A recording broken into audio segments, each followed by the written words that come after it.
Olá, eu sou Thiago Iribarne, professor, pesquisador, e hoje nós vamos falar sobre ser ou não ser, a identidade, o que somos nós nesse episódio de Falando Sozinho. Bora lá? Lembrando que esse episódio está disponível no nosso canal no YouTube, no seu tocador de podcast favorito. Comenta, compartilha, passa adiante para a gente poder continuar essa discussão. E não tem melhor maneira de começar do que com música. Pensando a ideia de ser, estar, o que somos, o que deveríamos ser, acho que já dá para começar o nosso debate trazendo canções aí. Afinal de contas, você é mais Gabriela, nasceu e vai morrer assim? Eu nasci assim, eu cresci assim, e sou mesmo assim, você sempre assim, Gabriela. Ou você é mais Raul Seixas e uma metamorfose ambulante? Eu prefiro ser essa metamorfose ambulante. Acho que a partir dessas duas canções já dá pra gente começar o debate e abrir um pouco a ideia ou a distinção entre ser e estar. Eu sou ou eu estou? E nesse contexto eu já gostaria de chamar você para um experimento, para um desafio mental, que é a ideia do paradoxo do navio de Teseu dentro do princípio da identidade. Ficou famoso recentemente na série WandaVision, né? Quando os dois visões se enfrentam, traz essa noção de paradoxo do navio de Teseu. Nenhum é o verdadeiro navio. Ambos são o verdadeiro navio. E a gente pode usar esse paradoxo, esse desafio mental do navio de Teseu para aplicarmos a nós mesmos, né? Afinal de contas, nós somos ou estamos, o que mantém nossa identidade? Na minha perspectiva, entre o novo e o velho navio de Teseu, todos são o navio de Teseu e nenhum é o navio de Teseu. Qual seria então o princípio de identidade aí? Teseu. Ser o navio, aquele que pertence a Teseu. Nesse contexto, o que nos mantém, em alguma medida, são nossas memórias. O que mantém a nossa identidade, o nosso eu, o nosso ego, o nosso self, princípios que vamos discutir mais adiante durante esse episódio, muito dessa noção de identidade, portanto, advém do ambiente, do meio, da memória, da identidade, dos outros dizendo aquilo que nós somos e da memória que temos de nós mesmos. Então, a memória é muito importante. Imagine, por exemplo, se eu, um cientista, tirasse de você todas as suas memórias. Você continuaria existindo?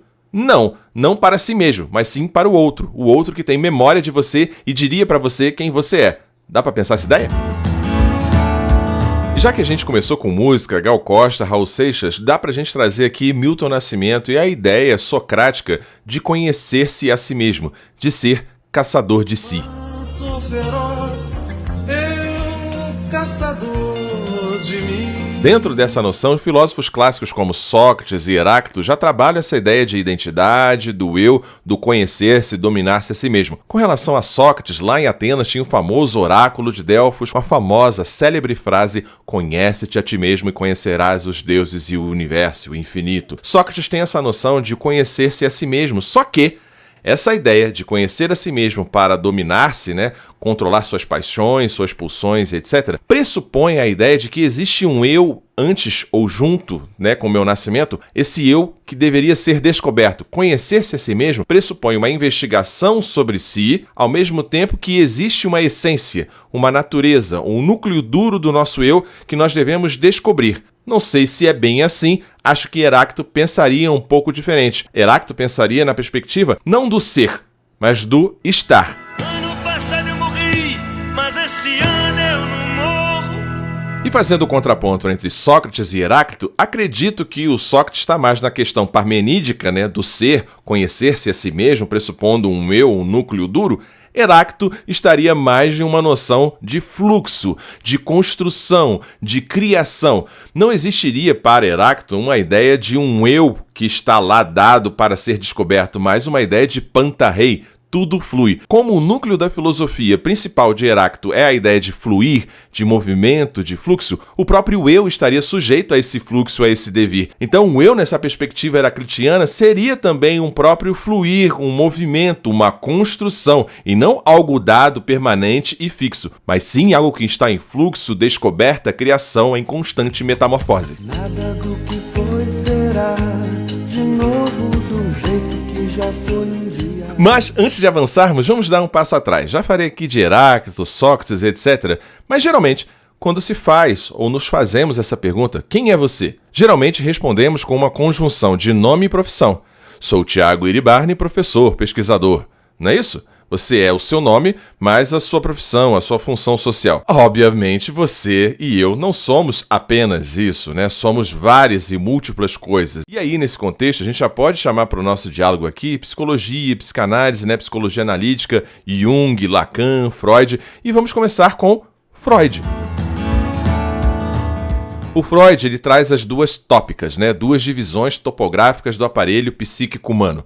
A primeira, do inconsciente ao consciente, e a segunda, do id ao superego. Então haveria em nós múltiplas instâncias, inclusive a mais profunda e mais verdadeira, em tese, sobre nós, seriam aquelas instâncias, aqueles desejos, aquelas pulsões, as vontades que estão no campo do inconsciente, no campo do id. O id é eu quero agora, é aquela criança mimada dentro de nós. O inconsciente são pulsões, desejos, traumas, medos que nós nem tomamos parte, nem tomamos conhecimento, mas que nos regulam, nos motivam. O Freud ajuda a gente a pensar que não estamos no controle da nossa própria casa. Então a ideia de eu, de ego, é uma construção ou, para Freud, uma mediação entre as pulsões primitivas do id e a repressão do superego, né? O id do eu quero agora, e o superego com a ideia de não podes, não deves, e no meio disso tudo, mediando essas pressões, estaria ali o nosso ego. Em Jung seria um tanto quanto parecido, mas ao mesmo tempo diferente de Freud. Eu gostaria de trazer 3 ideias aqui de Jung para pensarmos a nossa constituição de eu, de self, de persona e por aí vai. Os 3 conceitos que eu gostaria de trazer de Jung são sombra, persona e individuação. Em Jung, essa ideia de individuação estaria muito ligada à ideia de integração.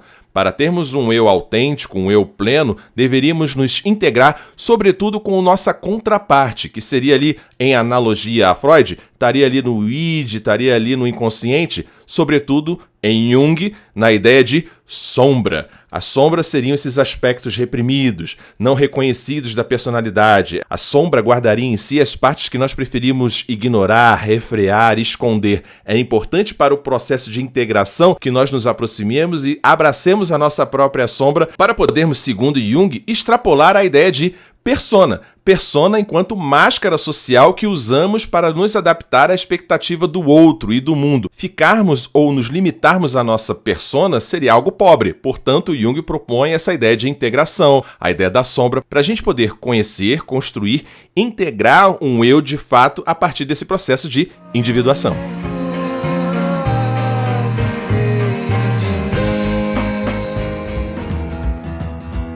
Uma pequena pausa. Tá gostando do episódio? Se sim, considere ajudar o nosso trabalho aqui no Filodoxia através da nossa chave Pix. pix.filodoxia, doxia@gmail.com. E se não puder ajudar dessa forma, considere compartilhar essa mensagem, considere compartilhar esse episódio que já colabora bastante. Muito obrigado!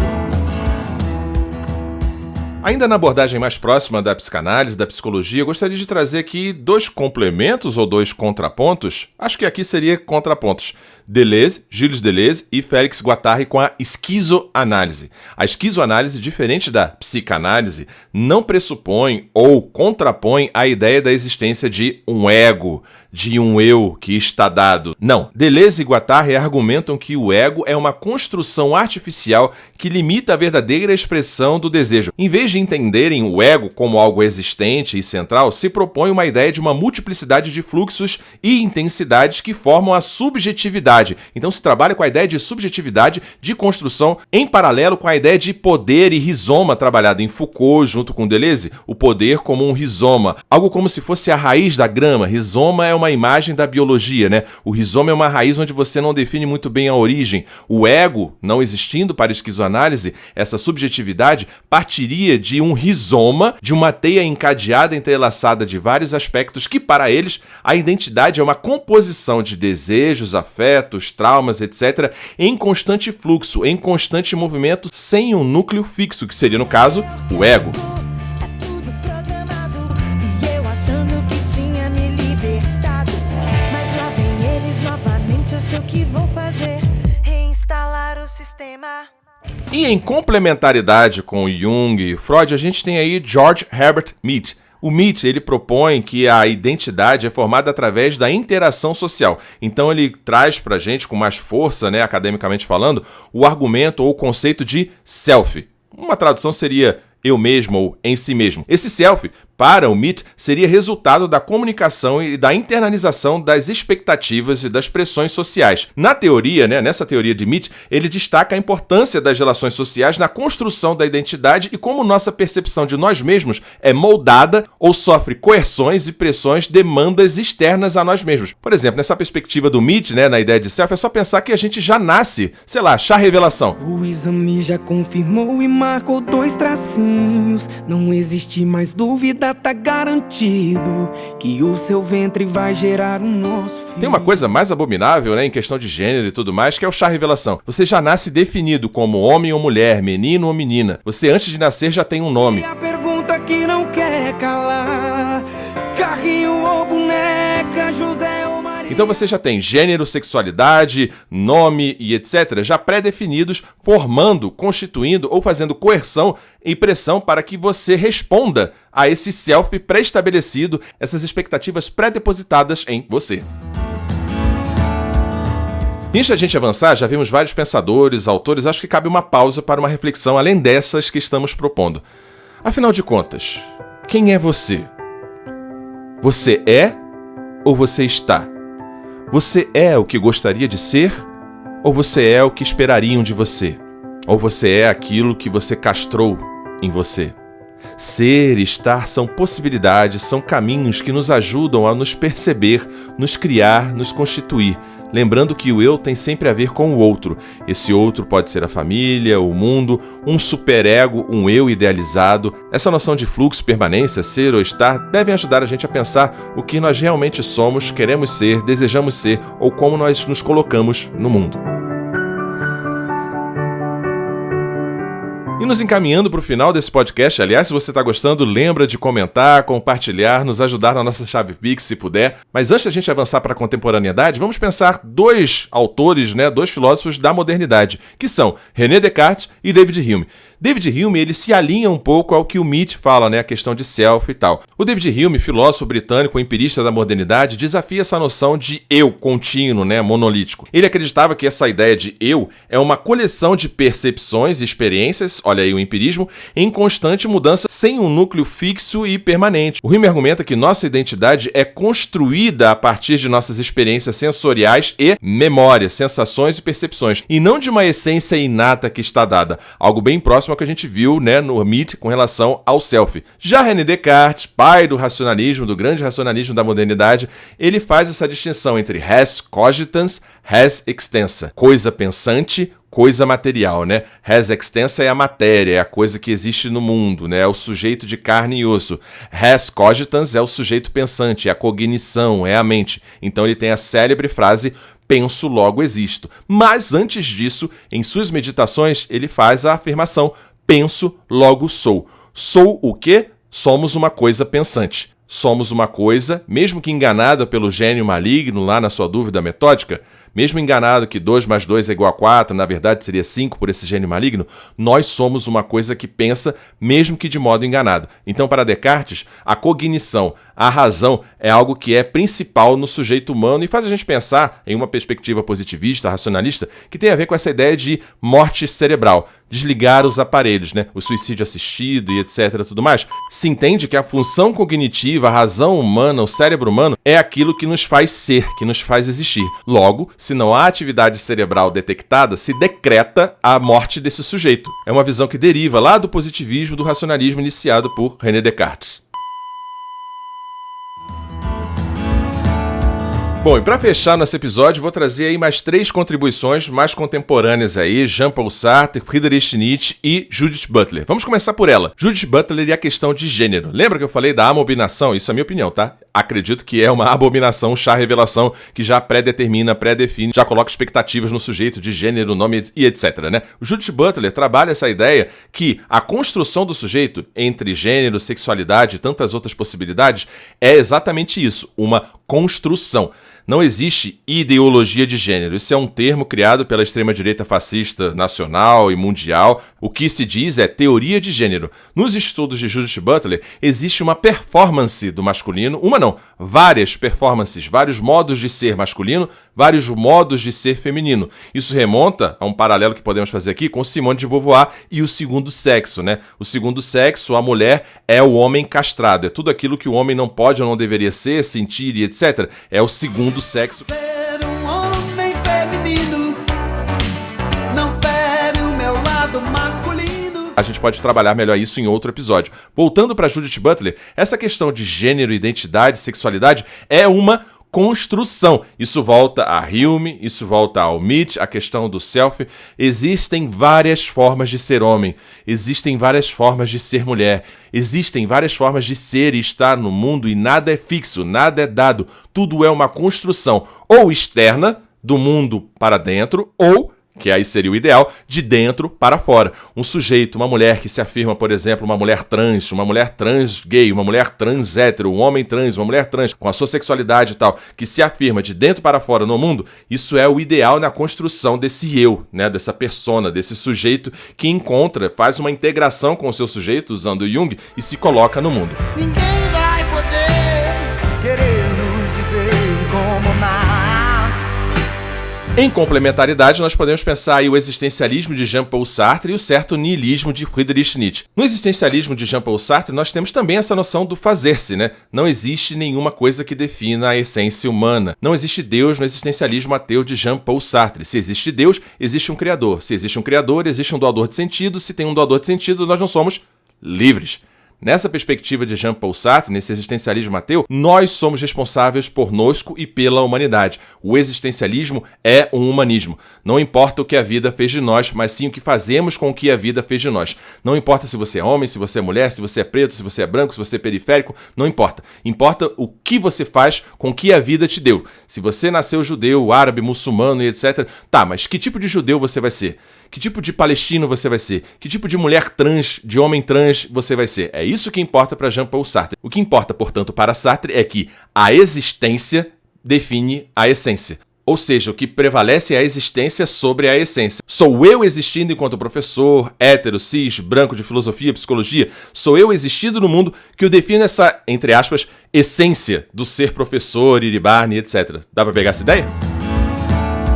E para fecharmos com chave de ouro, nosso bigodudo favorito, Friedrich Nietzsche, a gente pode falar aí das 4 formas de niilismo, né? O ativo, o passivo, o reativo, enfim. Mas isso seria papo para um outro episódio. O que importa aqui para Nietzsche, para a gente pensar o eu, a construção de si mesmo, é um entendimento muito importante em Nietzsche que é o tornar-se quem se é. Tornar-se quem se é uma frase que remonta a Sócrates, apesar de Nietzsche não gostar de Sócrates, preferir Heráclito, mas a ideia de se descobrir na medida em que você se faz. Não é uma ideia de você descobrir algo inato, monolítico, permanente, o seu ego que estava dado. Não. Tem ali em Nietzsche, no tornar-se, a ideia justamente ativa do fazer-se, do criar-se. Ele fala muito também do esquecimento ativo. Nós somos criados numa sociedade ocidental que nós somos ensinados a sermos seres de palavra, né? Eu me comprometo, eu serei fiel, eu serei professor, eu serei uma mulher dona de casa, etc. A gente é convidado o tempo inteiro a fazer memória, a assumir palavra, etc. O Nietzsche traz a ideia importante do esquecimento, o esquecimento ativo. Só um sujeito que é capaz de esquecer é capaz de perdoar ativamente e seguir adiante na sua vida. A ideia de tornar-se a si mesmo em Nietzsche, nosso último pensador, contém em si uma coisa maravilhosa que é a ideia de nos criarmos, nos fazermos, nos permitirmos, nos construirmos todo dia, um pouco de cada vez e quem sabe no final disso tudo, desfazer, demolir tudo e reconstruir, recomeçar, refazer essa ideia de eu, se é que isso existe. E esse foi mais um episódio do podcast Falando Sozinho, do canal Filodoxia. Comigo, professor Iribarne. Se você gostou, compartilhe esse episódio com quem você acha que gostaria. E também, se puder, ajude-nos na chave Pix. pix.filodoxia@gmail.com. Filodoxia se escreve com D-O-X-I-A. Um grande beijo, um grande abraço e até o próximo episódio.